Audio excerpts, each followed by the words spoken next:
Hello दोस्तों, मैं राम भवन प्रजापति आपके अपने यूट्यूब चैनल सक्सेस अड्डा फॉर यू में स्वागत करते हैं। दोस्तों, पिछले वीडियो में हम लोगों ने उत्तर प्रदेश के वन्यजीव विहार एवं पक्षी विहार का अध्ययन किया था। उत्तर प्रदेश में वन विभागाधीन 11 पक्षी विहार और 11 वन्यजीव विहार थे, जिसमें से हम लोगों ने एक विस्तृत अध्ययन के रूप में चर्चा किया था। आप लोगों के कमेंट्स हमें प्राप्त हुए, कुछ के नाम लेना चाहते हैं। उमेश चंद्र, प्रतिमा कुमारी, मनीष वर्मा, अंतिमा सिंह, अतुल शर्मा, सोनू प्रजापति, शिवांश प्रजापति, सुरेंद्र, सीमा पाल, मनीषा वर्मा, विशाल मौर्य, मनोज कुमार, गोविंद निषाद, दिनकर विश्वकर्मा, कुमारी संजू, सुनीता यादव, गीता वर्मा, ज्योति वर्मा आदि लोगों ने हमें कमेंट्स किया है। दोस्तों, ज़्यादा समय न लेते हुए हम आज का जो लेक्चर है उत्तर प्रदेश की जनजातियाँ, इसके बारे में अध्ययन करेंगे। दोस्तों, प्रत्येक उत्तर प्रदेश के लगभग परीक्षाओं में उत्तर प्रदेश की जनजातियों से प्रश्न बनते हैं। आइए इस जनजातीय से बनने वाले जो प्रश्न हैं, उत्तर प्रदेश की जनजातियों से जो परीक्षाओं में आने वाले प्रश्न हैं, उनका सटीक विश्लेषण करते हैं। तो दोस्तों, आज का लेक्चर शुरू करते हैं।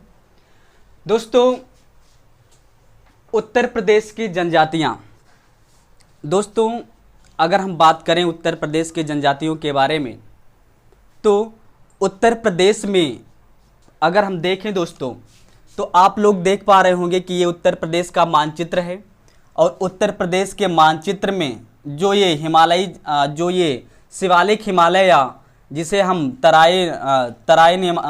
तराई क्षेत्र के नाम से जानते हैं, ये कुछ प्रमुख नाम लिखे गए हैं, जिन्हें हम अंग्रेजी कैपिटल लेटर से लिखे हैं, दर्शाए हैं।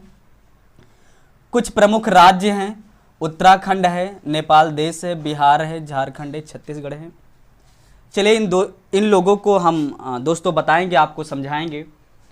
तो दोस्तों, जो भी हम बोलते जा रहे हैं उसको आप अपनी कॉपी में नोट करते हुए चलेंगे। दोस्तों, उत्तर प्रदेश की प्रमुख जनजातियों में, दोस्तों उत्तर प्रदेश की जो प्रमुख जनजातियां हैं, उन प्रमुख जनजातियों में थारू, बुक्सा, खरवार, दोस्तों खरवार को खैरवार नाम भी दिया जाता है, महीगीर, महीगीर, यही चार दोस्तों, थारू, बुक्सा, खरवार, महीगीर, उत्तर प्रदेश के ये चार जनजातियां प्रमुख रूप से पाई जाती हैं। दोस्तों, उत्तर प्रदेश में पहले केवल 2 ही जनजातियां पाई जाती थी। 1967 के आसपास जब हमारे देश में जनजातियों का जब उत्तर प्रदेश में जनजातियों का घोषणा हुआ, केंद्र सरकार ने किया, तो उस समय केवल 2 ही जनजाति थी, थारू और बुक्सा। ये 2 ही जनजाति उत्तर प्रदेश में पाई जाती थी। लेकिन दोस्तों, केंद्र सरकार ने 2003 ईस्वी में 10 जनजातियों की घोषणा किया। दोस्तों, ये लिखा गया है अनुसूचित जनजाति। दोस्तों, केंद्र सरकार ने 2003 ईस्वी में 10 अन्य जनजातियों की घोषणा कर दिया। इस प्रकार से उत्तर प्रदेश में कुल, अगर हम देखें दोस्तों, तो उत्तर प्रदेश में कुल 12 जनजातियां प्रदेश के 19 जिलों में निवास करते हैं। दोस्तों, प्रदेश के 19 जिलों में ये 12 जनजातियां पाई जाती हैं। इसके साथ ही अगर हम देखें तो प्रदेश में सबसे ज़्यादा जो जनजातीय है, जिनकी हम संख्या देखें तो प्रदेश में सबसे ज़्यादा जनजातियों की संख्या थारू जनजाति पाई जाती है। प्रदेश में जनजातियों की संख्या सबसे ज़्यादा जनजाति थारू पाई जाती है। अगर हम जिलों की बात करें कि उत्तर प्रदेश का कौन सा ऐसा जिला है जहां पर सर्वाधिक जनजातियां पाई जाती हैं, दोस्तों ये आपको एस लिखा गया है, ये है सोनभद्र। दोस्तों सोनभद्र जिला उत्तर प्रदेश का सर्वाधिक जनजाति वाला जिला है। तो इस प्रकार से अगर हम लोगों ने देखा तो दोस्तों उत्तर प्रदेश में, दोस्तों आप लिखते हुए चलेंगे, सर्वाधिक जनसंख्या में पाया जाने वाला जनजाति थारू, सर्वाधिक जनजाति वाला जो जिला है वो दोस्तों सोनभद्र, ये दोस्तों सोनभद्र लिखा है। सबसे ज़्यादा जनजाति दोस्तों सोनभद्र, और नंबर 2 पे दोस्तों थोड़ा सा जगह कम है, हम नीचे लिखते हैं, सबसे ज़्यादा जो जनजाति वाले जो ज़िले हैं उसमें सबसे पहला स्थान आता है सोनभद्र। अब ये दोस्तों अगर आपको प्रतिशत में पूछे तब भी सबसे ज़्यादा जनजाति वाला जिला सोनभद्र है, संख्या में पूछे तब भी सोनभद्र है। और नंबर 2 पे दोस्तों वो आता है बलिया जिला। सबसे ज़्यादा जनजाति सोनभद्र, नंबर 2 पे बलिया। अगर दोस्तों ये पूछा जाए कि उत्तर प्रदेश में सबसे कम जनजाति वाला जिला कौन सा है, तो दोस्तों ये तो हो गया आपके अधिक जनजाति। और अगर कम की बात करें, सबसे कम जो है जनजाति वो आपके बागपत जिले में पाया जाता है। ठीक है दोस्तों, सबसे कम जनजाति बागपत, सबसे अधिक जनजाति सोनभद्र और बलिया। सोनभद्र में प्रतिशत और जनसंख्या दोनों के सबसे अधिक है। सबसे ज़्यादा किस जनजाति समूह, कौन सी जनजाति समूह पाई जाती है, तो आप दोस्तों बताएंगे थारू जनजाति उत्तर प्रदेश में सबसे अधिक जनजाति पाई जाती है। दोस्तों इसके साथ अगर हम देखें कि उत्तर प्रदेश की जो पूरी जनसंख्या है, उस उत्तर प्रदेश की पूरी जनसंख्या का मात्र केवल 0.6% जनसंख्या ही, दोस्तों 0.6% जनसंख्या ही उत्तर प्रदेश की कुल जनसंख्या का 0.6% जनसंख्या जनजातियों का है। जिसमें से अगर दोस्तों हम देखें तो जो कुल जनजाति हमारे प्रदेश में पाए जाते हैं वो दोस्तों 11,34,273। उत्तर प्रदेश में दोस्तों 2011 की जनगणना के अनुसार उत्तर प्रदेश का कुल क्षेत्रफल का 0.6% या 11,34,273 जनजाति उत्तर प्रदेश में पाए जाते हैं। यहां तक दोस्तों आप समझ में आया। चलिए दोस्तों अब हम कुछ प्रमुख नाम लिखे हैं, इनको देख लेते हैं। केंद्र सरकार ने जब 2003 में 10 अन्य जनजातियों की घोषणा किया तो उत्तर प्रदेश में कुल जनजातियों की संख्या 12 हो गई।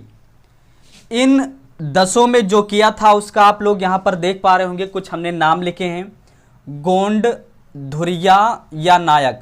दोस्तों ये जो गोंड जनजाति है या धुरिया है या नायक जनजाति, ये सभी एक ही हैं जो कि महाराजगंज, सिद्धार्थनगर, गोरखपुर, बस्ती, मऊ, आजमगढ़ आदि जिलों में पाए जाते हैं।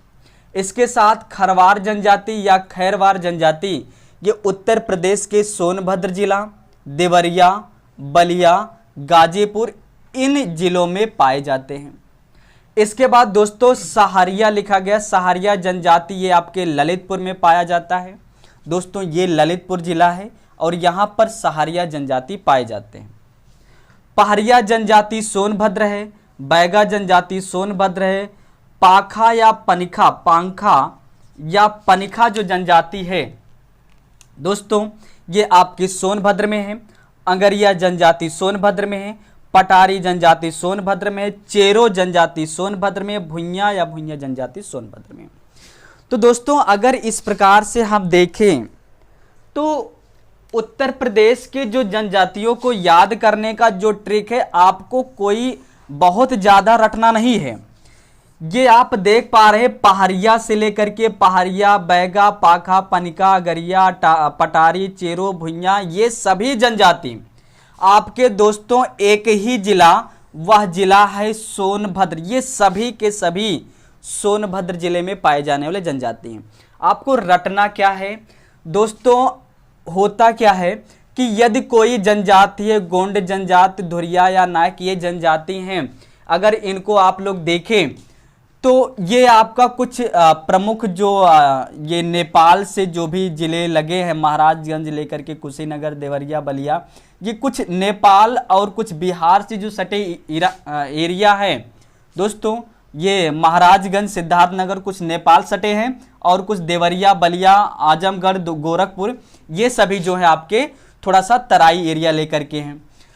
तो ऐसे क्षेत्रों में क्या होता है, आपको उन जिलों के नामों को देखा जाता है कि आप थोड़ा सा जब जिलों के नाम आप लोग ध्यान दे देंगे कि कि आपका महाराजगंज कहाँ है या कुशीनगर कहाँ है, देवरिया कहाँ है, या फिर बलिया, गाजीपुर, चंदौली, सोनभद्र, उत्तर प्रदेश के किस हिस्से में कौन सा जिला पड़ता है, तो आपको इन नामों को याद करने में आसानी होगा। दोस्तों क्या होता है, अगर आपसे कभी प्रश्न बने कि गोंड जनजाति, थोड़ा सा बात कर लेते हैं, अभी कर लेते हैं, जो गोंड जनजाति है दोस्तों, यह गोंड जनजाति भारत का दूसरी सबसे बड़ी जनजाति है। गोंड जनजाति सबसे ज़्यादा मध्य प्रदेश पाई जाती है, महाराष्ट्र में है, छत्तीसगढ़, आंध्र प्रदेश में भी पाया जाता है। तो गोंड जन और उत्तर प्रदेश के कुछ प्रमुख जिले जो आप देख पा रहे हैं, महाराजगंज, सिद्धार्थनगर, गोरखपुर, बस्ती, मऊ, आजमगढ़, ये सब जिले हैं, यहाँ पर भी पाए जाते हैं। दोस्तों एक बात और नोट करिएगा, भारत में सबसे अधिक जनजाति जो है वो भील जनजाति पाई जाती है। भारत में सबसे अधिक जनजाति समूह भील जनजाति पाई जाती है और भारत का दूसरी सबसे बड़ी जनजाति गोंड है, लेकिन उत्तर प्रदेश की सबसे बड़ी जनजाति थारू जनजाति पाई जाती है।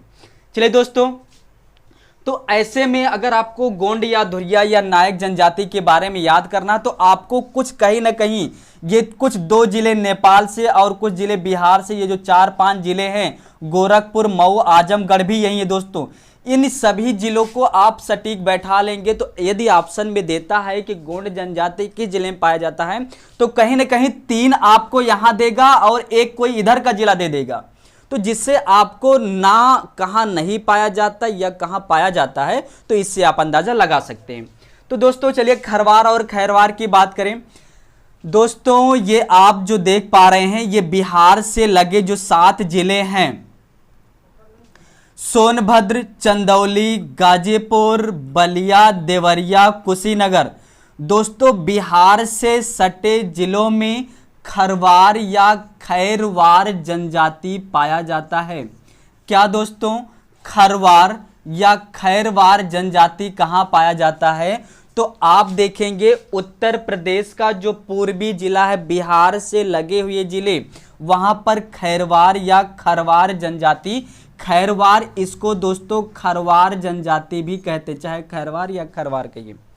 तो इस प्रकार से सहरिया दोस्तों ये ललितपुर में है, बस आपको ध्यान क्या देना है, ये ललितपुर में हो गया।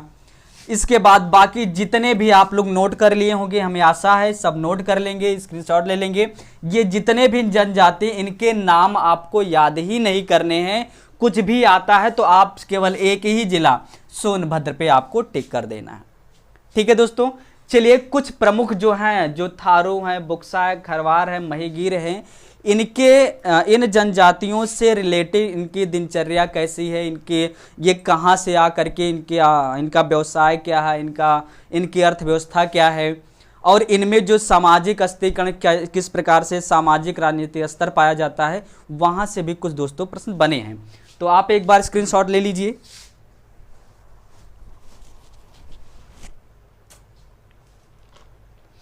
चलिए दोस्तों, इसको हम मिटा देते हैं। कुछ प्रमुख जनजातियों के बारे में हम देख रहे हैं, जैसे हमने अभी बताया आप लोगों को कि उत्तर प्रदेश की सबसे बड़ी जनजाति, जो जनजाति समूह है, वो दोस्तों थारू जनजाति है, यह थारू जनजाति कहाँ पाया जाता है, ये लोग कहाँ से आए और इनका जो व्यवसाय है, इनका किस प्रकार से इनकी दिनचर्या है, उसके बारे में चर्चा करते हैं। दोस्तों आप लोग हेडिंग हम यहाँ लिखते हैं, पहला है थारू जनजाति। दोस्तों थारू जनजाति जो होता है, आप देख पा रहे होंगे, ये जो नेपाल से सटे हुए जो ज़िले हैं दोस्तों, ये जो नेपाल से सटे हुए ज़िले हैं, इन ज़िलों में थारू जनजाति पाया जाता है।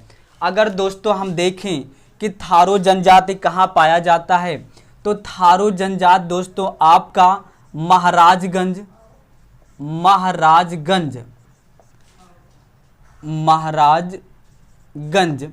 इसके बाद श्रावस्ती, महाराजगंज, श्रावस्ती, एक मिनट दोस्तों, ये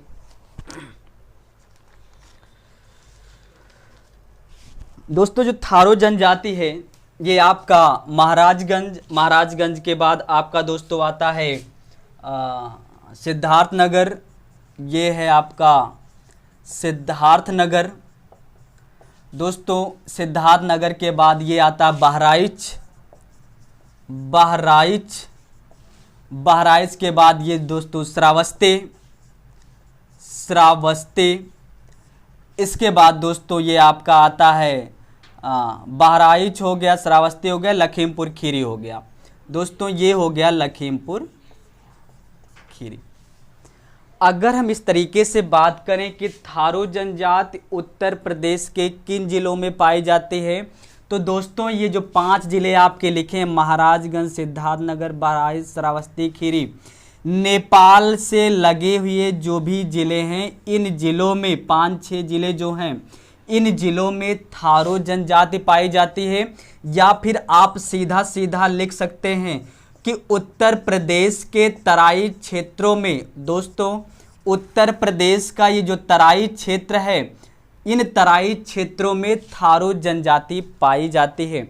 दोस्तों ये जो थारू जनजाति हैं, आप देख पा रहे हैं कि यहाँ पर उत्तर प्रदेश के ये पश्चिमी ये जो एरिया है, यहाँ पर एक जिला है, एक राज्य है राजस्थान जिला, और राजस्थान में जो राजपूत थे, राजपूत में वहाँ जो थार के लोग रहते थे, राजपूताना थार के जो निवासी थे, वो वहाँ से भाग करके चले आए दोस्तों, यहाँ तराई क्षेत्रों में आकर के निवास करने लगे। क्योंकि ये थार से, राजस्थान के थार प्रदेश से आए थे, थार एरिया क्षेत्र से आए थे, इसीलिए ये जनजाति थारू जनजाति के नाम से जानी गई।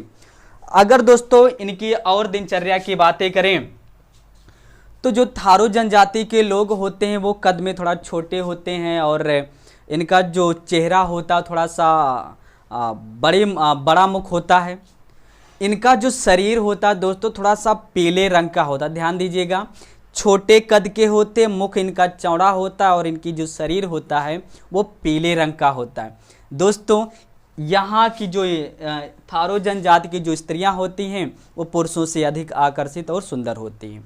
तो ये तो आपका हो गया। इसके बाद अगर हम इनका रहन सहन देखें, तो इनमें अगर हम देखें जो इनकी परिवार की जो प्रथा पाई जाती है, परिवार में इनका जो संयुक्त प्रथा पाई जाती है, पितृसत्तात्मक रूप से रहते हैं इनका, यानी जो वंश चलता है वो पिता के नाम पर इनका वंश चलता है। इसके साथ साथ अगर हम देखें तो जो थारू जात में जो शादियों की जो परंपरा होती है, तो जब पुरोहित शादी की बात करते हैं, तो जब शादी उनकी फिक्स हो जाती है, पक्की हो जाती है, दोस्तों थारू जनजाति में जब लड़के और लड़की की शादी जब पक्की हो जाती है, यानी कि जब उनकी सगाई हो जाती है, तो दोस्तों उसे यहाँ पर पक्की पोढ़ी कहा जाता है। दोस्तों ये परीक्षा में पूछा गया प्रश्न है कि किस जनजाति में पक्की पोढ़ी शब्द का उल्लेख मिलता है, तो पक्की पोढ़ी जो शब्द होता है थारू जनजाति की, जब जनजातियों में जब शादी होता है तो उसे शादी जब तय हो जाती है, जब पक्की हो जाती है, तो उसे पक्की पोढ़ी कहा जाता है। दोस्तों, थारू जनजाति में विधवा विवाह प्रथा भी पाया जाता है। इसके साथ साथ अगर हम दोस्तों देखें तो थारू जनजाति के लोग, यहाँ आप देख पा रहे हैं यह लिखा है, ये लखीमपुर खीरी है। दोस्तों, लखीमपुर खीरी में एक जनजाति विश्वविद्यालय खुला है जो कि थारू जनजाति के लोग वहाँ पे पढ़ने जाते हैं। इसी थारू जनजाति के लोगों के लिए जो महाविद्यालय खुला है, इसी के कारण थारू जनजाति के लोग अब सरकारी नौकरियों में भी काम करने लगे हैं। दोस्तों, इसके साथ अगर हम देखें तो इनमें जो थारू जनजाति की अगर हम अर्थव्यवस्था की बात करें तो इनकी जो अर्थव्यवस्था है तो इनमें आप देखेंगे कि ये कृषि करते हैं, और कृषि के साथ साथ अगर इनकी प्रमुख फसल की बात करें तो दोस्तों ये चावल, इनका जो मुख्य खाद्य पदार्थ है, जो मुख्य फसल है दोस्तों वो चावल है। इनका जो मुख्य व्यवसाय है दोस्तों वो कृषि है। कृषि और पशुपालन, दोस्तों कृषि और पशुपालन ये करते हैं, इसके साथ साथ इनका जो प्रिय भोजन है वो चावल है, और इसी चावल से दोस्तों ये मदिरा बनाते हैं। दोस्तों, इसी चावल से ये मदिरा बनाते हैं, जिसे दोस्तों हम जाड़ कहते हैं। दोस्तों क्या कहते हैं? जाड़ कहते हैं।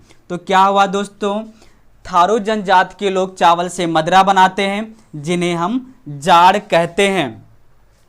दोस्तों, एक चीज और होता है कि जब ये विधवा प्रथा, जब विधवा विवाह कर आते हैं तो उसके बाद ये लोग भोज देते हैं, जिसे लठ भरवा भोज कहा जाता है।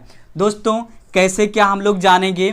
थारू जनजाति में विधवा पुनर्विवाह प्रचलित है, इसीलिए जब ये विवाह कर आते हैं दोस्तों तो ये लोग एक भोज करते हैं, जिसे हम लठ भरवा भोज कहते हैं। लठ भरवा भोज, फिर से दोस्तों देखेंगे, लठ भरवा भोज किसे कहा जाता है?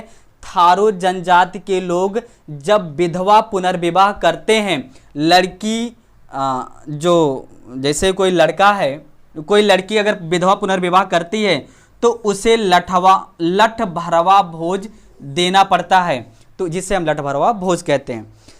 दोस्तों, इन थारू जनजाति में एक प्रमुख महोत्सव मनाया जाता है, जिसे हम बजहर महोत्सव के नाम से जानते हैं। दोस्तों, बहुत ही इम्पोर्टेंट है बजहर महोत्सव या किस जनजाति के लोग मनाते हैं? तो दोस्तों आप कहेंगे थारू जनजाति के लोग। कैसे होता है बजहर महोत्सव? दोस्तों, इसमें जो थारू जनजाति की महिलाएं होती हैं, ये अपने घरों से निकलती हैं और घर से निकलने के बाद अपने खेतों में जाती हैं। खेतों में जाने के बाद वहाँ कई प्रकार के व्यंजन बनाती हैं, और पुरुष लोग वहीं खेतों में जा कर के खाना खाते हैं। लेकिन शाम के समय जो थारू जनजाति के जो पुरुष होते हैं वो यहाँ से खेतों से अपने रूम पर, अपने घर चले आते हैं, और औरतें रात भर वहीं रहती हैं, कुछ गाना बजाना अपने हिसाब से वो लोग करती हैं। चलिए दोस्तों, एक जो सबसे महत्वपूर्ण पर्व है कि थारू जनजाति के लोग हिंदू परंपरा के मानने वाले लोग हैं। जिस प्रकार से हिंदुओं में जो भी पर्व त्यौहार मनाए जाते हैं, जैसे अगर इनका हम देखें तो जन्माष्टमी हुआ, इसके बाद दीपावली नहीं, होली त्यौहार हुआ, अन्य जो भी त्यौहार होते हैं हिंदुओं के वो सभी लगभग ये मनाते हैं।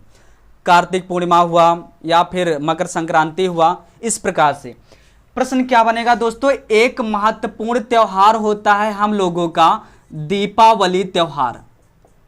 दोस्तों, थारू जनजाति के लोग भी दीपावली का त्यौहार मनाते हैं, लेकिन थारू जनजाति के लोग ये जो दीपावली का त्यौहार है, इसे ये उत्सव पर्व के रूप में ना मना करके शोक पर्व के रूप में मनाते हैं। दोस्तों, ये शोक पर्व मनाने का रीजन है क्योंकि थारू जनजाति स्वयं को किरात वंश से संबंधित मानते हैं।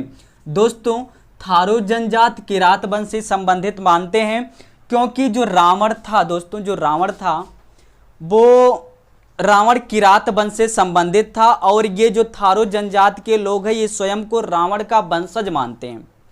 तो क्योंकि रावण दशहरे के दिन जलाया गया था और इसीलिए ये लोग क्या करते हैं कि इसी दीपावली के दिन ये लोग शोक पर्व मनाते हैं और इसी दिन ये रोटी, दोस्तों जैसे हम लोग क्या होता है कि अगर हमारे यहाँ कोई पूर्वज मर जाता है तो हम उनके लिए श्राद्ध करते हैं, उनको कुछ अन्न चढ़ाते हैं। तो उसी प्रकार से थारू जनजाति के लोग ये दीपावली को शोक पर्व के रूप में मनाते हैं और अपने पूर्वज, क्योंकि ये रावण वंश से अपने आप को ताल्लुक रखते हैं, अपने आप को जोड़ते हैं, इसीलिए इस दीपावली पर्व पर अपने पूर्वजों को रोटी, या जो रोटी होता है इसको भेंट करते हैं श्राद्ध के रूप में।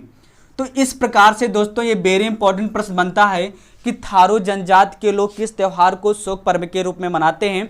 तो वह दोस्तों है दीपावली। क्यों मनाते हैं? क्योंकि ये स्वयं को रावण का वंशज मानते हैं और रावण किरात वंश से संबंधित था इसीलिए, और दशहरे के दिन ही रावण का वध हुआ था और अगले दिन दीपावली का त्यौहार पड़ता है, इसीलिए इन्हें शोक पर्व के रूप में बनाते हैं। दोस्तों अगला हम बात करें इसको, दोस्तों आप चाहें तो कुछ लिख सकते हैं, नोट कर सकते हैं, इसको मिटाएंगे। दोस्तों मिटा दे रहे हैं।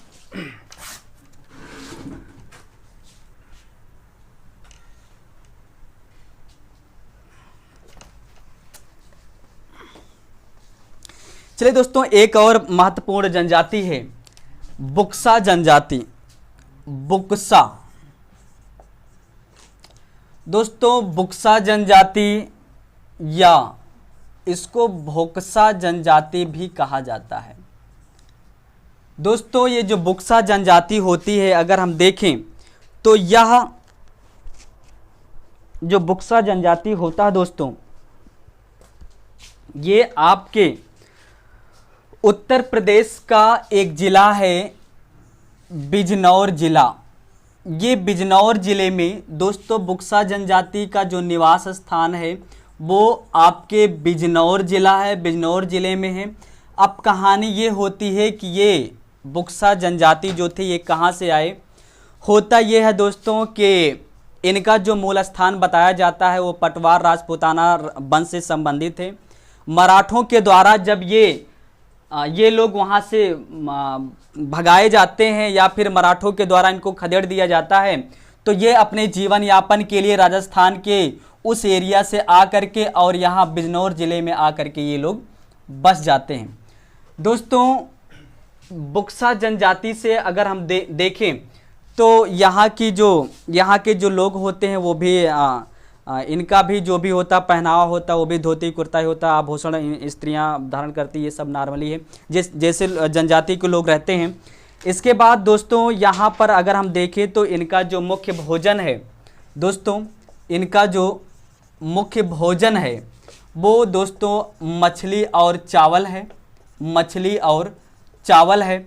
अगर इनका हम व्यवसाय देखें दोस्तों तो इनका जो व्यवसाय है, इनका व्यवसाय आपका वही है जो दोस्तों थारू का था, कृषि एवं पशुपालन है, कृषि एवं पशुपालन है। अगर इनकी परिवार की प्रथा कैसी पाई जाती है तो इनकी परिवार की जो प्रथा होती है वो भी संयुक्त रूप से पितृसत्तात्मक प्रथा पाई जाती है, यानी पिता के नाम पर वंश चलता है। इसके साथ साथ ही जो सबसे इम्पोर्टेंट जो प्रश्न बनता है बुक्सा जनजाति के लोगों से, परिवार कैसा है, तो इनका परिवार जो होता है दोस्तों वो पितृसत्तात्मक प्रथा या फिर संयुक्त रूप से ये लोग रहते हैं दोस्तों, संयुक्त रूप से रहते हैं। होता ये है कि दोस्तों इसमें जो है यहाँ पर भी विधवा पुनर्विवाह यहाँ पर भी मान्य है, यहाँ पर भी लोग करते हैं। एक आपको जो बुक्सा जनजाति से जो प्रश्न देखने को मिलेंगे वो होता ये है कि यहाँ पर जो शादी होती है, जो विवाह होता है, वो एक बुक्सा जाति का जो पुरुष होता है वो कई स्त्रियों के साथ विवाह कर सकता है। अर्थात बुक्सा जनजाति में बहुपत्निक विवाह प्रचलित में है। होता क्या है दोस्तों, यहाँ पर जो लड़के होते हैं वो दहेज देते हैं लड़की वालों को। तो ये जो बुक्सा जनजाति के जो लोग होते हैं, इनमें जो शादी होता है वो कोई बहुत विशेष प्रकार की शादी नहीं होती। इन दोनों में एक समझौते के रूप में विवाह होता है। इसीलिए जब शादी समझौता होता है तो वहाँ पर तलाक लेना भी आसान हो जाता है। इसीलिए बुक्सा जनजाति में जो तलाक लेता है वो आसानी के साथ मिल जाती है। दोस्तों इनका जो अगर हम भाषा की बात करें तो ये मुख्य रूप से हिंदी भाषा बोलते हैं। इनकी जो भाषा होती है दोस्तों वो हिंदी भाषा है। सबसे जो अच्छा प्रश्न बनता है कि बुक्सा जनजाति में आपके ये सामाजिक स्तरीकरण पाया जाता है। दोस्तों क्या सामाजिक स्तरीकरण, ये सामाजिक स्तरीकरण क्या होता है दोस्तों? जैसे समाज में 4 प्रकार की जो प्रथाएं वेदों से जो मिलती हैं, ऋग्वेद में मिला, ऋग्वेद के 10वें मंडल में चातुर्वर्ण का उल्लेख मिलता है, 4 वर्णों का, जिसमें ब्राह्मण, क्षत्रिय, वैश्य और शूद्र का नाम मिलता है। उसी प्रकार से दोस्तों अगर हम देखें तो सामाजिक स्तरीकरण में जो बुक्सा जो जनजाति होती है इनमें भी दोस्तों ब्राह्मण बुक्सा, क्षत्रिय बुक्सा, क्षत्रिय बुक्सा, इसके साथ साथ क्षत्रिय के बाद अहीर बुक्सा, नाई बुक्सा। इस प्रकार से दोस्तों इनमें सामाजिक स्तरीकरण पाया जाता है। जो सबसे श्रेष्ठ प्रकार के जो जाति जो इनमें वर्ग होता है बुक्सा जनजाति में, वो ब्राह्मण बुक्सा सर्वश्रेष्ठ प्रकार के ये होते हैं। दोस्तों इसके साथ साथ अगर हम बुक्सा में देखें तो यहाँ पर बुक्सा जनजाति में दोस्तों यहाँ पर जो विवाह की जो प्रचलन है वो अंतरजातीय विवाह, दोस्तों अंतरजातीय विवाह के साथ साथ दोस्तों अनुलोम विवाह और प्रतिलोम विवाह, दोस्तों प्रतिलोम विवाह प्रथा पाई जाती है। ये दोस्तों अंतरजातीय विवाह क्या होता है, क्योंकि दोस्तों यहाँ पर क्या है, बुक्सा जनजाति या बुक्सा जनजाति में क्योंकि सामाजिक स्तरीकरण पाया जाता है, यहाँ पर भी ब्राह्मण, क्षत्रिय, अहीर, नाई, धोबी, कहार, इस तरीके से बुक्सा जनजातियों में समाज कई वर्गों में बटा है। तो यहाँ पर क्या होता है, अंतरजातीय विवाह का मतलब होता है कि यहाँ पर अंतर जाति के लोग विवाह करते हैं एक दूसरे से। कोई क्षत्रिय का है तो ब्राह्मण के साथ शादी कर लिया, अहीर है तो नाई के साथ शादी कर लिया, क्षत्रिय है तो अहीर के साथ शादी कर लिया। अंतरजातीय विवाह जैसे आज आज हम देखें वर्तमान आधुनिक युग में अंतरजातीय विवाह हो रहे हैं, उसी प्रकार से बुक्सा जनजाति में भी अंतरजातीय विवाह होता है। दोस्तों अनुलोम विवाह किसे कहते हैं?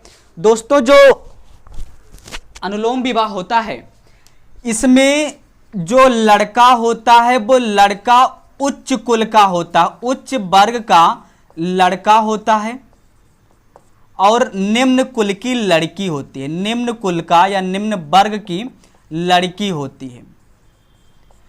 तो दोस्तों जैसा कि आप लोग जानते हैं ब्राह्मण इसमें उच्च वर्ग का है, क्षत्रिय निम्न इनसे छोटा, अहीर, नाई, धोबी, इस प्रकार से इनमें वर्ग बटा हुआ है। तो अनुलोम विवाह उसे कहते हैं अगर लड़का उच्च वर्ग का है और लड़की निम्न वर्ग की है, दोनों में विवाह होता है तो उसे अनुलोम विवाह कहा जाएगा। ठीक है दोस्तों। प्रतिलोम विवाह किसे कहते हैं? प्रतिलोम विवाह में लड़की उच्च वर्ग की होती है और जो लड़का होता है वो निम्न वर्ग का होता है, तो उसे हम प्रतिलोम विवाह कहा जाएगा। दोस्तों एक और विशेष प्रकार का इसमें पाया जाता है, ये जो बुक्सा जनजाति होता है, बुक्सा जनजाति में इनमें एक राजनीतिक संगठन पाया जाता है। यह जो राजनीतिक संगठन होता है वो बुक्सा जनजातियों में शांति और न्याय के लिए उत्तरदायी होते हैं। बुक्सा जनजाति में एक राजनीतिक संगठन पाया जाता है। यह संगठन इस जनजातीय के लोगों को न्याय और शांति देने के लिए कार्य करता है। शांति व्यवस्था बनाने के लिए उत्तरदायी होता है। क्या होता है, वो जो राजनीतिक जो संगठन होता है, उस राजनीतिक संगठन में अगर हम देखें तो सर्वोच्च जो संगठन होता है दोस्तों, यहाँ हम लिखते हैं इनमें एक प्रकार का राजनीतिक संगठन पाया जाता है। दोस्तों क्या होता है, इनमें राजनैतिक संगठन पाया जाता है और इन राजनीतिक संगठन में जो सर्वोच्च अधिकारी होता है, जो सर्वोच्च होता है, जो सबसे बड़ा अधिकारी होता है दोस्तों, उसको तख्त कहते हैं। तख्ता, ये बहुत ही इंपॉर्टेंट, इसको देखिएगा। सर्वोच्च अधिकारी तख्त कहलाता है और जो दूसरा होता है दोस्तों, जो दूसरा सबसे बड़ा अधिकारी होता है उसको मुंसिफ कहते हैं दोस्तों। क्या कहते हैं, मुंसिफ। इसके साथ तीसरे सबसे बड़े अधिकारी को दरोगा कहा जाता है और चौथा जो सबसे बड़ा अधिकारी होता है उसे सिपाही कहा जाता है। तो इस प्रकार से बुक्सा जनजातियों में एक राजनीतिक संगठन पाया जाता है, या जो राजनीतिक संगठन होता है ये बुक्सा जनजातियों में शांति और न्याय व्यवस्था बनाने के उत्तरदायी होते हैं, जिसमें सर्वोच्च संस्था तख्त होता है, मुंसिफ, दरोगा और सिपाही, इस प्रकार से ये लोग होते हैं। तो दोस्तों ये तो हो गया बुक्सा जनजाति का। आप इसको स्क्रीनशॉट ले लीजिए। चलिए दोस्तों इसको हम मिटा देते हैं। अब बात करते हैं दोस्तों, अगला जो है वो है खरवार जनजाति। दोस्तों खरवार जनजाति, खरवार जनजाति, खरवार या इसको दोस्तों खैरवार बोलते हैं। खरवार या खैरवार जनजाति कहाँ पाए जाते हैं, ये आपके जो बिहार से सटे हुए जो जिले हैं सोनभद्र, गाजीपुर दोस्तों, ये आपका क्या क्या है, सोनभद्र, गाजीपुर, मिर्जापुर, बलिया, इसके बाद देवरिया। दोस्तों जो खरवार जनजाति आप लोग देख पा रहे हैं, उत्तर प्रदेश के पूर्वी जिले, बिहार से सटे हुए जिले में खरवार जनजाति दोस्तों, जबकि ये नेपाल से सटे हुए जो भी जिले हैं, नेपाल या तराई क्षेत्र से सटे हुए जो जिले हैं, यहाँ पर दोस्तों थारू जनजाति पाया जाता था। दोस्तों जो बुक्सा जनजाति था अभी हम लोगों ने पढ़ा, या बुक्सा जनजाति उत्तर प्रदेश के बिजनौर जिले में। ये तीन महत्वपूर्ण है। चलिए दोस्तों देखते हैं होता क्या है। ये जो खरवार जनजाति के लोग हैं, इनमें जो परंपरा जो देखा जाता है, तो ये जो खरवार जनजाति के लोग होते हैं ये अत्यंत बहादुर होते हैं दोस्तों। ये अत्यंत बहादुर और शक्तिशाली भी होते हैं, शक्तिशाली होते हैं। इनकी जो महिलाएं होती हैं दोस्तों, महिलाएं भी बहुत हिम्मती होती हैं दोस्तों। खरवार जनजाति के लोग बहादुर शक्तिशाली होने के साथ साथ इनकी महिलाएं भी बहुत दोस्तों हिम्मती होती हैं। ये जो होता है इनका जो निवास स्थान था, ऐसा बताया जाता है कि दोस्तों ये झारखंड के दोस्तों एक जिला है पलामू जिला। झारखंड के पलामू जिला के ये मूल निवासी थे और वहाँ से आकर के ये बिहार से जो भी जिले लगे हैं, बिहार से जो भी सोनभद्र, चंदौली, गाजीपुर ये सब जिले हैं, यहाँ पर आकर के ये लोग रहने लगे। दोस्तों होता क्या है, इनमें जो औरतें होती हैं ये औरतें अत्यधिक आभूषणों से युक्त होती हैं। इसके साथ साथ ही इनकी जो बाणी होती है दोस्तों, क्या होता है, खरवार जनजाति की जो बाणी होती है वो अत्यधिक कर्कश युक्त होती, कर्कशता होती है। ये लोग जब भी बुलाते हैं इनकी जो ध्वनियों में वो होता है कारे, तोर मोर। इस प्रकार से अनेक वर्ण जैसे तोर मोर, कारे, ये सब जो ध्वनियाँ होती हैं इन सबको उच्चारण करते हैं।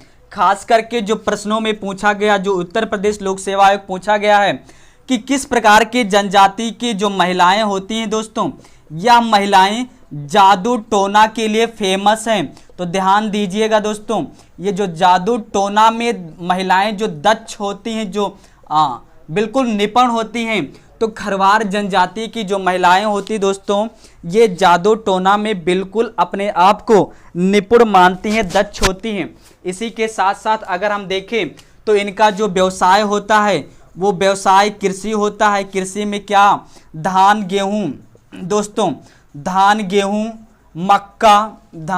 मक्का चना, ये सब इनमें कृषि होते हैं। पशुपालन होते हैं, पशुपालन करते हैं, गाय बकरी भेड़ ये सब पालते हैं। इसके साथ साथ दोस्तों देखें तो जो परीक्षाओं में पूछा जाता है वो इनमें खरवार जनजाति में एक नृत्य पाया जाता है दोस्तों, जिसे कर्मा नृत्य कहते हैं, कर्मा डांस कहते हैं। तो कर्मा नृत्य किस जनजातियों के द्वारा किया जाता है, तो खरवार जनजातियों के द्वारा कर्मा डांस किया जाता है। और इसके बाद अगर जो प्रश्नों की बात करें, जो प्रश्न बनता है मूल रूप से अगर देखें तो जो कर्मा जनजाति होता है या छत्तीसगढ़ राज्य का दोस्तों, छत्तीसगढ़ राज्य का कर्मा नृत्य है। लेकिन उत्तर प्रदेश में किन जनजातियों के द्वारा कर्मा नृत्य किया जाता है, तो खरवार जनजाति के द्वारा दोस्तों कर्मा नृत्य किया जाता है। इसी के साथ दोस्तों जौनपुर में एक जनजाति पाई जाती है जिसे महीगीर कहते हैं दोस्तों। कौन सी जनजाति, महीगीर जनजाति। उत्तर प्रदेश के बिजनौर जिले में महीगीर जनजाति निवास करती हैं, या महीगीर जनजाति जो होता है यह अपने आप को मुस्लिम धर्म, दोस्तों ध्यान दीजिएगा, मुस्लिम धर्म से रिलेट मानती हैं। उत्तर प्रदेश में जितनी भी जनजातियां हैं, चाहे वो थारू ले लो, बुक्सा ले लो, खरवार ले लो, गोंड ले लो, एनी जनजाति जो उत्तर प्रदेश में पाई जाती हैं, सब हिंदू धर्म से संबंधित हैं। केवल महीगीर जो जनजाति होती है यह मुस्लिम धर्म से अपने आप को संबंध रखती हैं। तो दोस्तों ये था आज का जो प्रमुख है। इस प्रकार से हम लोगों ने देखा आज के जो टॉपिक हैं उत्तर प्रदेश के जनजातियों से संबंधित, इनको आप लोगों ने देखा। एक बार आप स्क्रीनशॉट ले लीजिए दोस्तों। आज का जो टॉपिक है, आज का जो लेक्चर है वो आपको कैसा लगा, आप अपने विचार हम तक पहुंचाइए कमेंट के माध्यम से, व्हाट्सएप के माध्यम से। दोस्तों आज के लिए इतना ही, अगले टॉपिक में फिर मिलेंगे। धन्यवाद। हाँ दोस्तों, आप हमारे वीडियो को अधिक से अधिक शेयर करिए, सब्सक्राइब करिए और अन्य लोगों तक पहुंचाइए, ताकि आपके कमेंट्स और शेयर के माध्यम से हम और हमारे टीम का मनोबल बढ़े, जिससे हम आपको और अधिक जानकारियां और अधिक मन से पूरी जानकारियां आपको देने में समर्थ हों। थैंक यू, धन्यवाद।